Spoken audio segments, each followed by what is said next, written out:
نحمده ونصلي على رسوله الكريم أما بعد رب اشرح لي صدري ويسر لي أمري واحلل عقدة من لساني يفقهوا قولي۔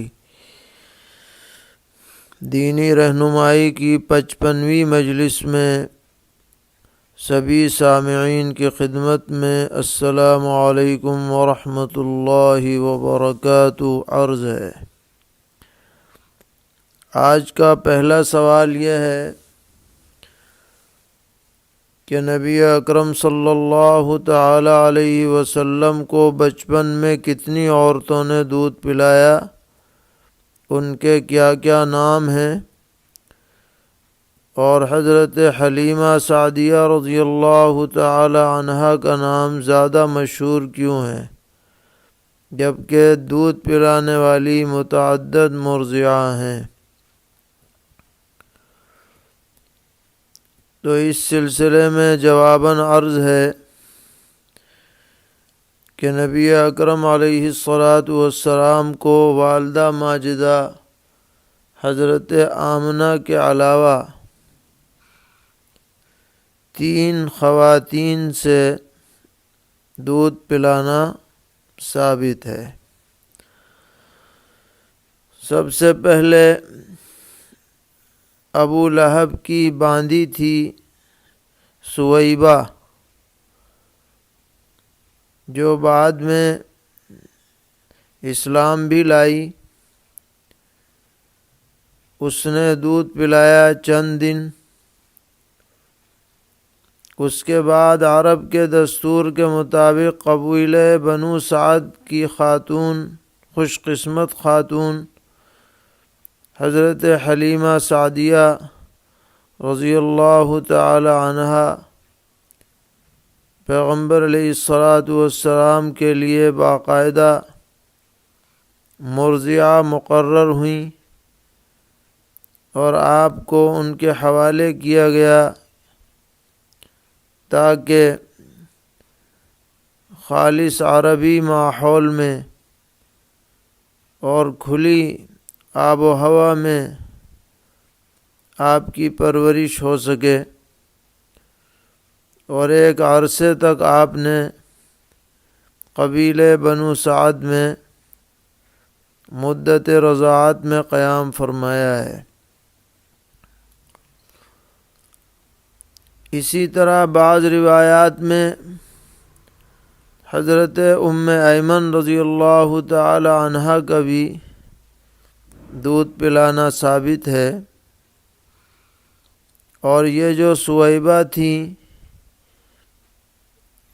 انہوں نے حضرت حمزہ رضی اللہ تعالی عنہ کو بھی دودھ پلایا تھا، اور بعد میں حضرت ابو سلمہ رضی اللہ تعالی عنہ کو بھی دودھ پلایا۔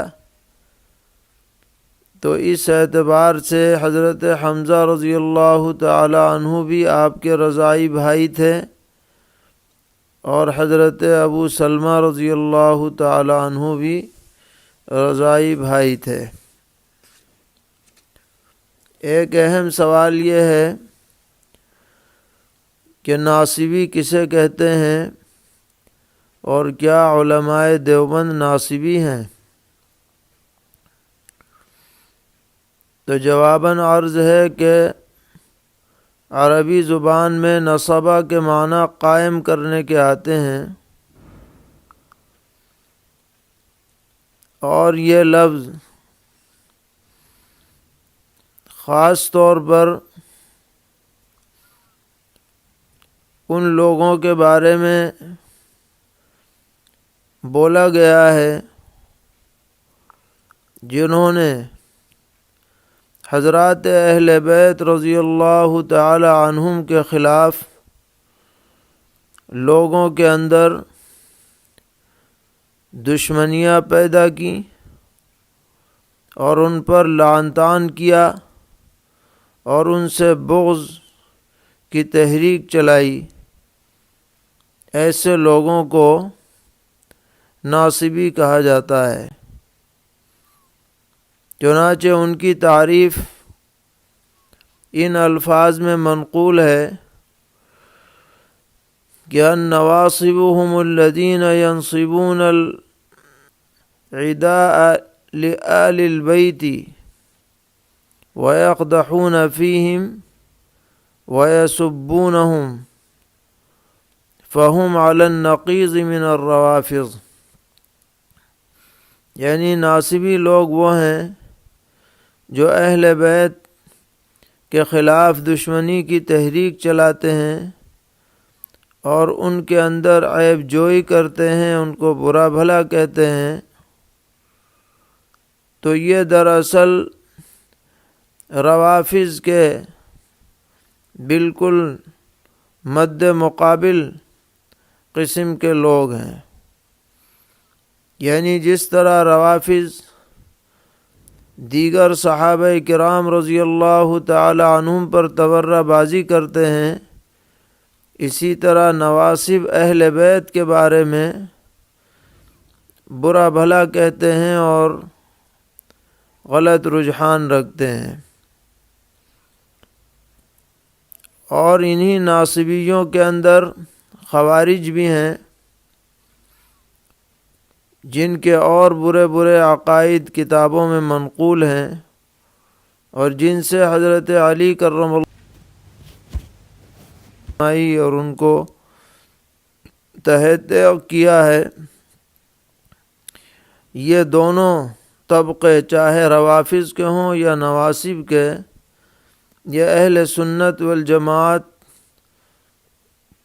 سے خارج ہیں، اور اہل سنت والجماعت کا نظریہ اور موقف یہ ہے کہ تمام ہی صحابہ کرام رضی اللہ تعالی عنہم بلا کسی استثناء کے،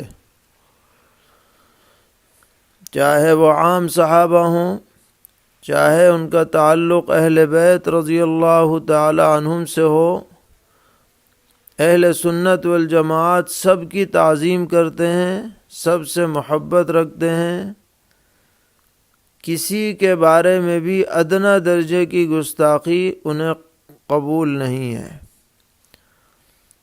اور حضرات علماء دیوبند یہ اس زمانے میں بالخصوص اہل سنت والجماعت کے سرخیل ہیں، اور وہ ہر طرح کی فکری اور عملی بدعات سے پوری طرح بیزار اور مبرہ ہیں، اور وہ تمام ہی صحابہ کرام رضی اللہ تعالی عنہم سے محبت کرنے والے ہیں۔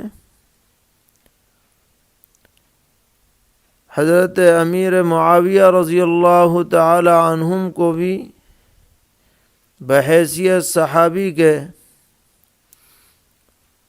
وہ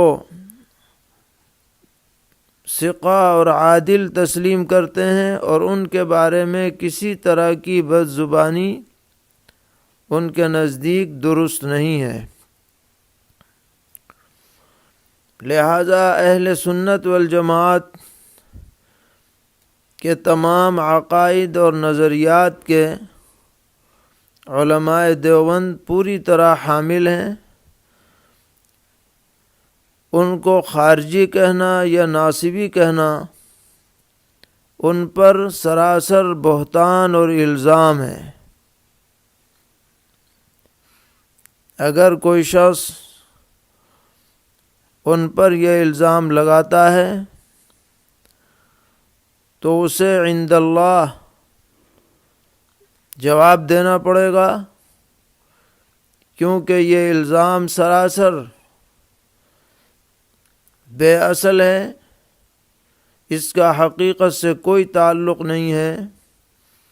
علماء دیوبند کی تمام کتابیں، ان کے بیانات، ان کی تالیفات اور تصنیفات اس پر گواہی دیتی ہیں کہ ان کے نزدیک بلا کسی استثناء کے تمام ہی صحابہ کرام رضی اللہ تعالی عنہم قابل احترام ہیں، وہ صحابہ کو معیار حق سمجھتے ہیں، اور ان کے درمیان جو اختلافات اور نزاعات پیش آئے ان کے متعلق خاموشی اختیار کرتے ہیں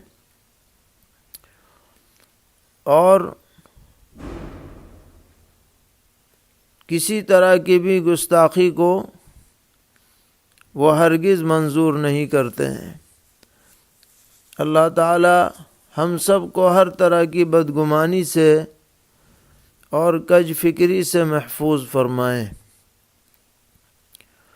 ایک صاحب سوال کرتے ہیں کہ سیدنا حضرت عمر رضی اللہ تعالی عنہ کے متعلق یا ساریہ الجبل والا واقعہ کس کتاب میں ہے اور اس کی سندی حیثیت کیا ہے؟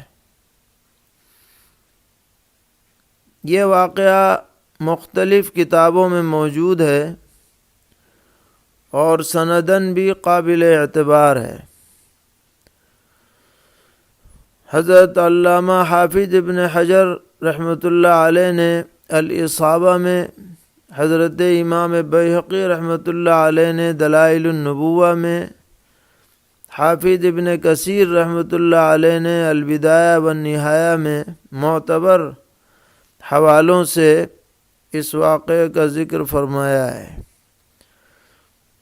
حافظ ابن کثیر رحمۃ اللہ علیہ نقل فرماتے ہیں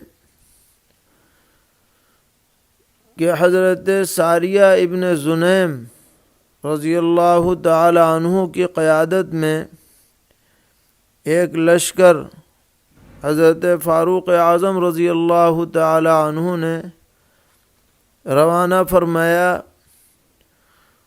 اور اتفاقاً وہ لشکر ایسے علاقے میں پہنچا جہاں پر عیسائیوں کی اور دیگر قبائل کی کثرت تھی، اور انہوں نے ان کا محاصرہ سا کر لیا۔ تو حضرت فاروق اعظم رضی اللہ تعالی عنہ نے خواب دیکھا کہ حضرت ساریہ کا جو لشکر ہے وہ دشمنوں کے نرغے میں ہے، ہر طرف سے، لیکن خواب میں یہ دکھایا گیا کہ اگر وہ پہاڑ کے آڑ میں آ کر کے جنگ کریں تو ان کے لیے خیر کا راستہ ہوگا اور مقابلہ آسان ہوگا۔ یہ خواب حضرت فاروق اعظم رضی اللہ تعالی عنہ نے رات میں دیکھا۔ یہ جمعے کی رات تھی۔ جمعے کے دن خطبے میں حضرت فاروق اعظم رضی اللہ تعالی عنہ نے اس خواب کا تذکرہ فرمایا کہ میں نے اس طرح کا خواب دیکھا ہے، اور پھر خطبے ہی کے درمیان میں آپ نے 3 مرتبہ آواز لگائی، یا ساریہ الجبل، یا ساریہ الجبل۔ جو حاضرین تھے وہ متحیر بھی ہوئے کہ یہ کس کو پکارا جا رہا ہے، لیکن بعد میں جب حضرت ساریہ کا قاصد فتح کی خوشخبری لے کر مدینہ منورہ پہنچا اور اس سے تحقیق ہوئی تو پتہ چلا کہ عین اس وقت جب کہ حضرت عمر رضی اللہ تعالی عنہ مسجد نبوی میں یا ساریہ الجبل فرما رہے تھے، تو اس مقام پر جو کئی ہزار کلومیٹر دور وہاں سے تھا، حضرت عمر کی آواز وہاں پہنچی، اور حضرت ساریہ اس آواز سے متوجہ ہو کر کے پہاڑ کو آڑ بنا کر انہوں نے جنگ کی اور اللہ تعالیٰ نے فتح عطا فرمائی۔ تو یہ واقعہ دراصل کرامات کے قبیل کا ہے۔ اللہ تعالیٰ اپنے نیک بندوں کی غیب سے مدد فرماتے ہیں کہ یہ آواز وہاں پہنچا دی گئی، حالانکہ اس وقت یہ آلات موجود نہیں تھے جو آج کے زمانے میں عام ہو گئے ہیں کہ دنیا کی ایک جگہ کی آواز دوسری جگہ بلا کسی توقف کے پہنچ جاتی ہے۔ تو جب انسان اپنے بنائے ہوئے آلات کے ذریعے آوازوں کو پوری دنیا میں پہنچا سکتا ہے تو اللہ رب العالمین جو خالق دو جہاں ہیں اس کے لیے آواز پہنچانا کیا مشکل ہے۔ تو یہ کرامات کے قبیل سے ہے اور اس کو جھٹلایا نہیں جا سکتا، جبکہ یہ معتبر سندوں سے ثابت ہے۔ ایک صاحب سوال کرتے ہیں کہ سور المومن شفاؤن، کیا یہ حدیث ہے اور ہے تو کس درجے کی ہے؟ تو جواب یہ ہے کہ ان الفاظ سے کوئی حدیث ثابت نہیں ہے، لہذا اس جملے کو حدیث کے طور پر نقل کرنا بھی جائز نہیں۔ لیکن جہاں تک یہ بات ہے کہ مومن کا جھوٹا موجب شفا ہے، اس کی تائید ایک دوسری روایت سے ہوتی ہے جو بخاری شریف میں ہے، جس میں یہ فرمایا گیا کہ اگر کسی کو کوئی تکلیف ہو تو وہ انگلی پر مٹی لگا کر کے یہ دعا پڑھے، بسم اللہ بتربت ارضنا وبریق بعضنا اشف سقیمنا، اللہ کے نام سے ہماری زمین کی مٹی کے ذریعے اور ہم میں سے بعض کے تھوک کے ذریعے ہمارے بیمار کو شفا عطا فرمائیے۔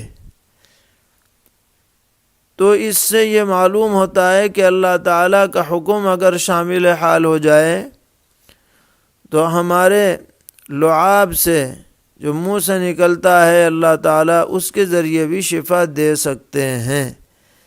لیکن یہ جو الفاظ ہیں مطلقاً سور المومن شفاؤن، یہ حدیث کے طور پر ثابت نہیں ہے۔ ایک صاحب پوچھتے ہیں کسی غیر مسلم بھائی کو دیوالی یا ہولی یا کسی بھی غیر مسلم تہوار کی مبارکباد دے سکتے ہیں یا نہیں؟ آج کل بعض لوگوں کو دیکھا جا رہا ہے کہ اپنے موبائل کے اسٹیٹس پر دیوالی مبارک لکھ کر لگائے ہوئے ہیں۔ تو اس سلسلے میں عرض ہے کہ یہ اسٹیٹس لگانا تو صحیح نہیں ہے، مطلقاً صحیح نہیں ہے۔ اور جہاں تک غیر مسلموں کے سامنے اس موقع پر خوشی کا اظہار کا معاملہ ہے، تو اگر آپ ان کے تہوار کو قابل تعظیم سمجھ کر خوشی کا اظہار کر رہے ہیں تو یہ بھی صحیح نہیں ہے۔ لیکن اگر دفع شر کے لیے یا رواداری کے لیے مصلحتاً آپ کوئی خوشی کا جملہ بول دیں ان سے، تو اس میں شرعاً کوئی حرج معلوم نہیں ہوتا، اس لیے کہ اس کا تعلق تہوار کی تعظیم سے نہیں ہے بلکہ ایک سماجی اور انسانی پہلو کے اعتبار سے ہے۔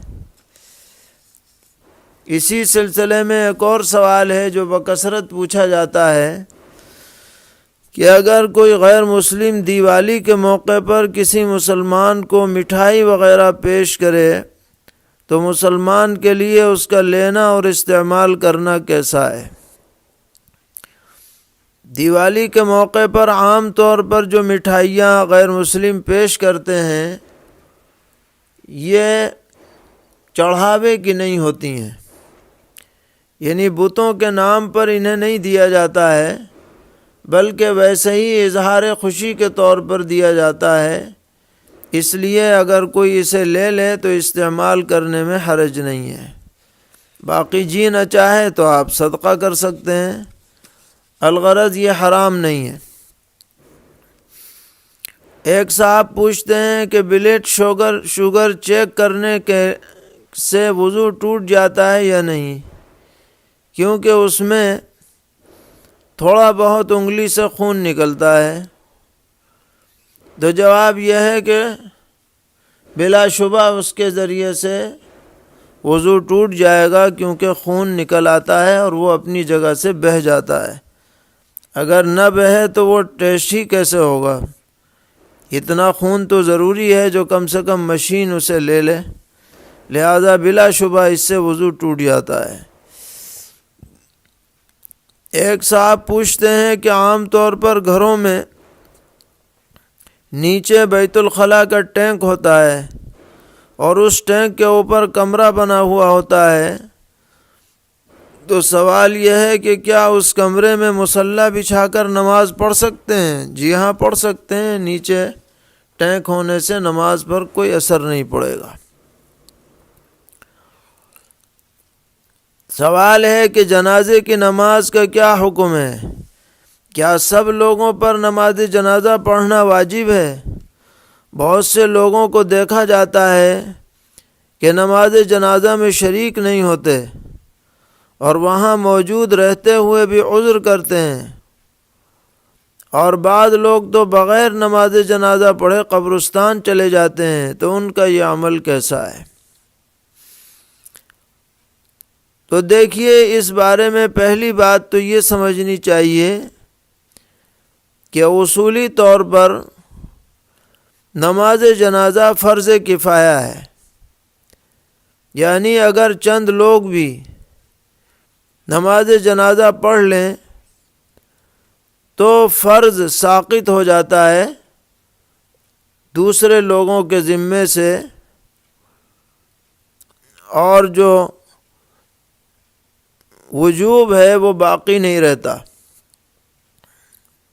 یہ تو مسئلے کی ایک صورت ہے اور ایک پہلو ہے، لیکن اس کے اندر دوسرا پہلو یہ پایا جاتا ہے کہ نبی اکرم علیہ الصلاۃ والسلام نے بلا کسی استثناء کے جہاں ایک مسلمان کے دوسرے مسلمان پر حقوق گنوائے ہیں، ان میں سے ایک حق یہ بھی ہے کہ جنازے میں شرکت کریں، لہذا بلا عذر اور وہاں موجود رہتے ہوئے پھر بھی جنازے میں شریک نہ ہونا، یہ اگرچہ فرض نہ ہو لیکن بڑی بے مروتی کی بات ہے اور مسلمان کے حق سے روگردانی ہے۔ علاوہ ازیں ایک تیسری بات بھی یہ ہے کہ نماز جنازہ کی شرکت بہت بڑا اجر و ثواب والا عمل ہے۔ سرور عالم حضرت محمد مصطفیٰ صلی اللہ تعالی علیہ وسلم نے فرمایا کہ جو شخص جنازے کی نماز میں شریک ہوتا ہے اس کو ایک قیرات کے برابر ثواب ملتا ہے، جس کی مقدار جبل احد کے برابر ہے، احد پہاڑ کے برابر ہے، اور جو جنازے میں شریک ہو کر قبرستان تک ساتھ جاتا ہے اس کو ڈبل قیرات ملتا ہے۔ تو ہم جب وہاں موجود ہیں تو اس عظیم اجر و ثواب سے ہم کیوں محروم رہیں؟ یہ سوچنا چاہیے۔ اب بعض لوگ کیا کہتے ہیں کہ ہمیں نماز جنازہ کی دعا یاد نہیں ہے اس لیے ہم شریک نہیں ہو رہے۔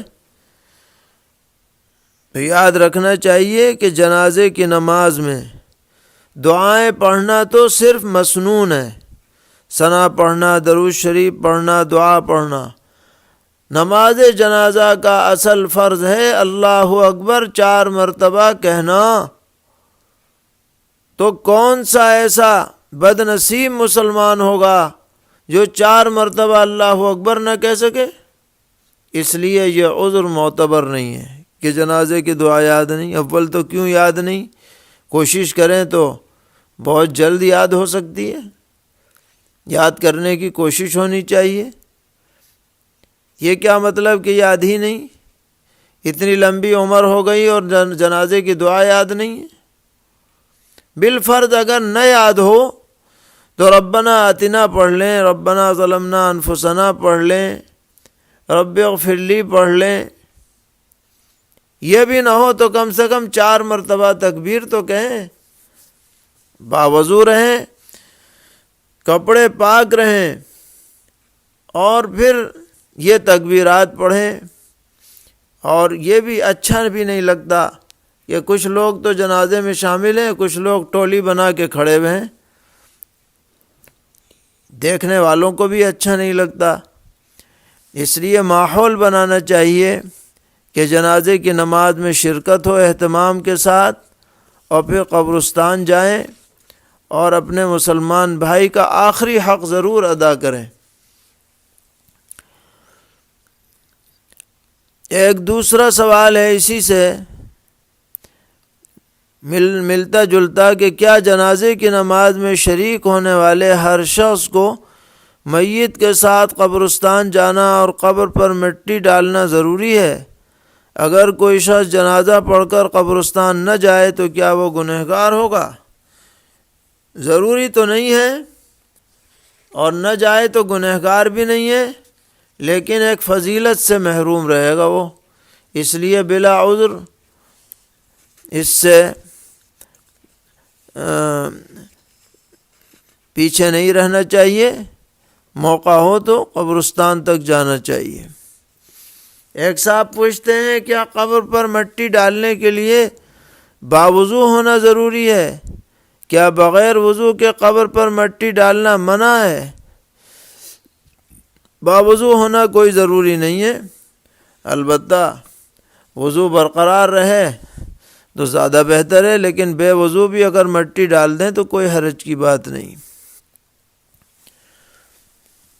ایک سوال ہے، ایک عورت کا انتقال ہو گیا، اس نے ایک دودھ پیتا بچہ چھوڑا ہے، تو سوال یہ ہے کہ کیا اس بچے کی حقیقی بہن اس بچے کو بھی یعنی اپنے حقیقی بھائی کو دودھ پلا سکتی ہے، اور آگے چل کر اس پر شریعت کے کیا احکامات لاگو ہوں گے؟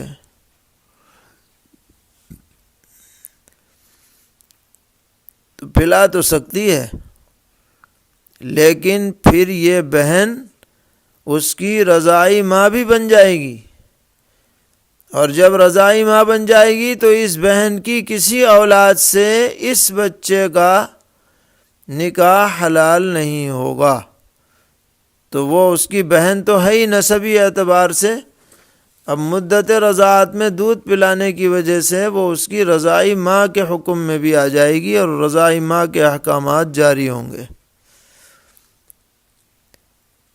اگر کسی شخص کی 2 بیوی ہوں تو ایک بیوی کے داماد کا دوسری بیوی یعنی سوتیلی ساس سے شرعی پردہ ہے یا نہیں، یعنی وہ اس کے لیے محرم ہے یا غیر محرم؟ تو ایک بیوی کا جو داماد ہے وہ صرف اپنی سگی ساس کے لیے محرم ہے، سوتیلی ساس کے لیے وہ محرم نہیں ہے، اس کا اس سے کوئی رشتہ نہیں ہے.